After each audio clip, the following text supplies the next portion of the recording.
Bem, estarei apresentando neste vídeo provas científicas que, de fato, os animais têm alma.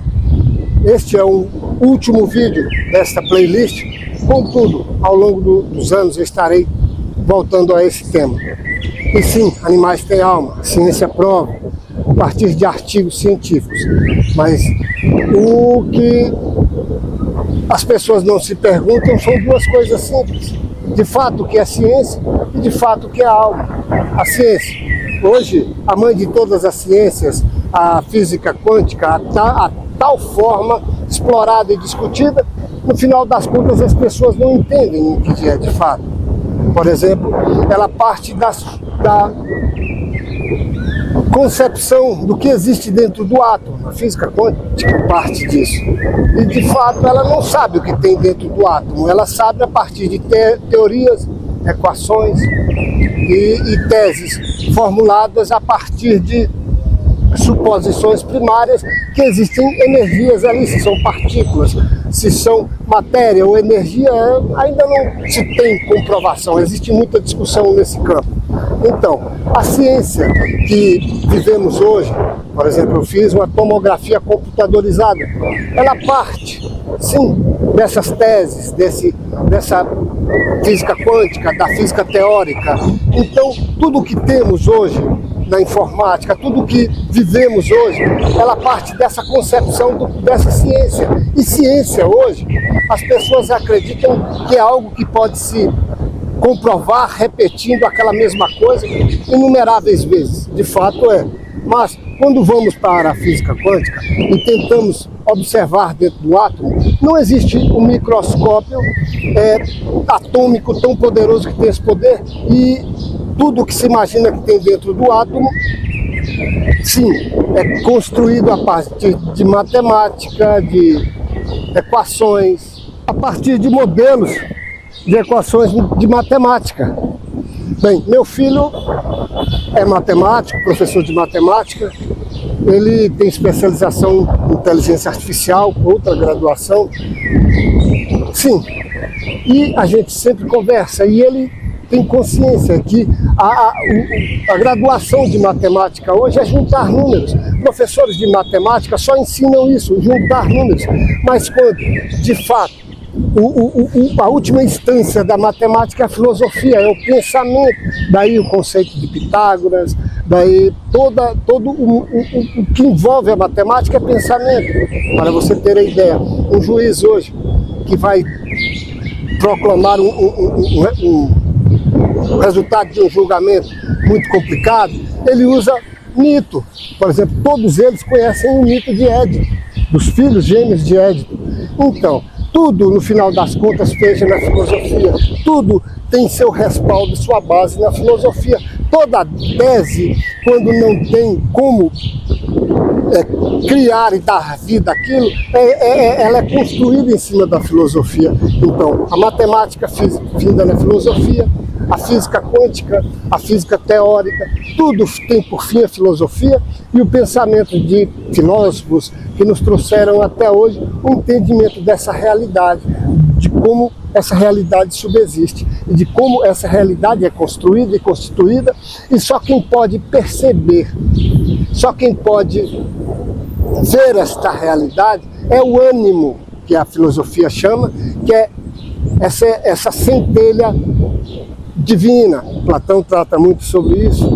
E aí, só quem pode perceber a realidade de fora é algo que está dentro, a alma. Daí os animais têm esse poder de perceber. E é isso que eu vou mostrar nesta primeira defesa minha, científica. Um artigo científico de 1977. Ok? Vou passar para lá. Então, a filosofia, ela é a mãe de todas as ciências. O que eu estou conduzindo você nessa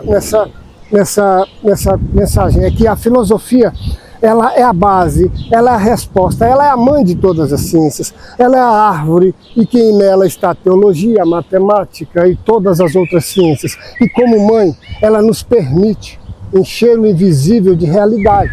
Entendeu? A filosofia nos permite isso. E como nós fazemos isso? Usando a ciência. E a ciência, ela nada mais é do que, como eu falei antes, poder reproduzir uma coisa 1000 vezes, na questão da física quântica, são cálculos matemáticos. E não ter um erro. Isso é ciência. A concepção de um carro se mover, isso é ciência. E a alma? Então, dentro dessa ciência, antes de começarmos na questão da alma, dentro da ciência, eu estarei usando um artigo em que um filósofo psicanalista construiu um teste para provar que animais têm dentro dele, isso que eu falei agora há pouco, esse ânimos, essa centelha que nos permite termos consciência de toda a realidade que nos circunda. Daí, você vai entender o que é a alma, porque de fato você vai ver pensadores, muita coisa no YouTube, o que é alma, e você no final das contas fica mais perturbado do que quando começou a procurar esse conceito de alma, porque a alma não dá para responder em um parágrafo, não dá para responder o que é alma num livro. Você vai ler um livro, não vai chegar no fim e vai ficar baratinado. Eu não entendi. Porque a alma é um conjunto de conhecimentos em que você vai agregar e vai montar essa coisa que é mais do que um arquetípico, é mais do que um modelo, é mais do que um conceito. A alma é mais do que isso, por isso há dificuldade por séculos em tentar definir o que seria a alma. A ciência já sabemos o que é, e eu estarei trazendo um estudo onde o pensador, filósofo Gordon J. Gallup Jr., psicólogo, psicanalista, a partir do ano de 1977, começou a fazer experiências com animais para determinar algo que eles tinham e que é igual ao que temos. Ele não colocou nos artigos, nos livros de psicanálise, alma. Você entendeu que até para definirmos o que é alma é complexo e muito difícil. Então ele nunca colocaria algo para provar algo sui generis. Ele não poderia tentar provar algo sui generis. Então ele deu a ideia de uma consciência que habita o ser humano, em que ele conhece e explode para fora. É a ideia do eu. Já lembra? A máxima de Delfos, conhece a ti mesmo, conhece seu eu. É isso. E ele não usa o termo eu e também não usa o termo alma. Mas, dentro dos experimentos dele, das experiências dele, ele conseguiu provar que os animais têm alma. Bem, eu vou só mudar um pouquinho para você ter uma visão do ambiente. Esses experimentos ficaram conhecidos como mirror test, ou seja, a substância de consciência que existe nos animais, que é a mesma substância de consciência que existem em nós.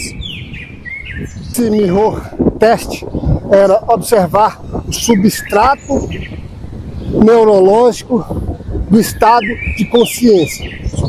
Substrato neurológico do estado de consciência.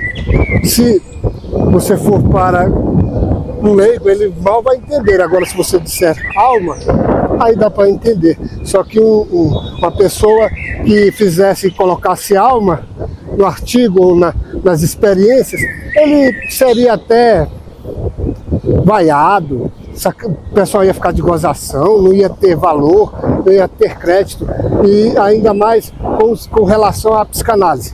Bem, e o que consistia isso? Consistia da seguinte forma: ele colocou chimpanzés e depois isso foi avaliado em outros animais, em que colocava um espelho e se pintava o animal onde ele não via, mas ele podia se tocar. Essa cor vermelha, era vermelho, esse pedaço de tinta, uma pintura desse tamanho, e ele podia se tocar. E o chimpanzé olhava no espelho e ele se reconhecia.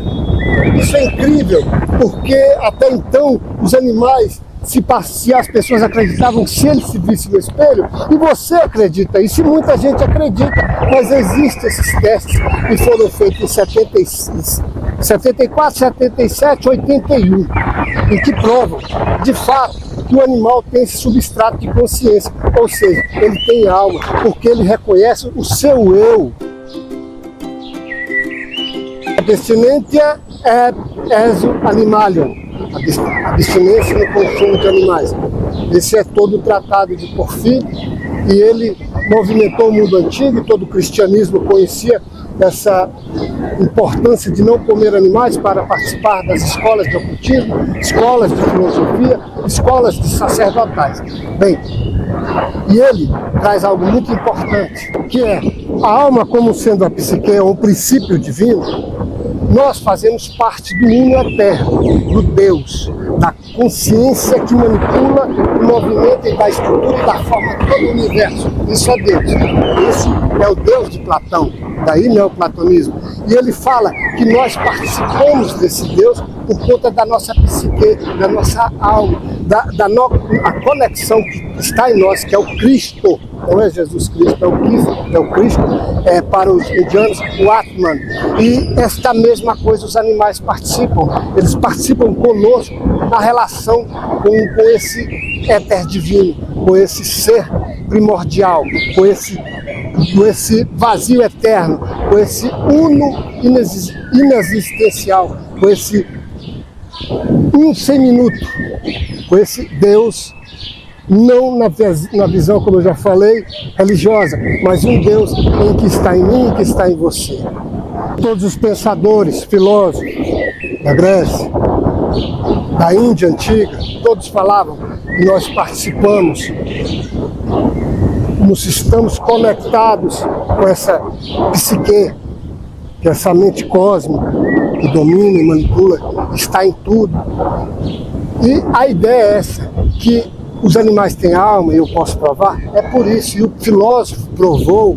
Entenda, como eu falei no início, a ciência é filosofia pura, não podemos provar nada por acaso, e Porfírio já fala que a psique tem mim, tem você e tem nos animais, essa mente, ela também participa da mente do mundo, ela está conectada à mente do universo, ela faz relação, está viva. Por isso daí a ideia da alma ser eterna, porque esse ser é eterno, ele não é um ser nem um ente, é uma energia estática que manipula, estrutura, mantém tudo por leis.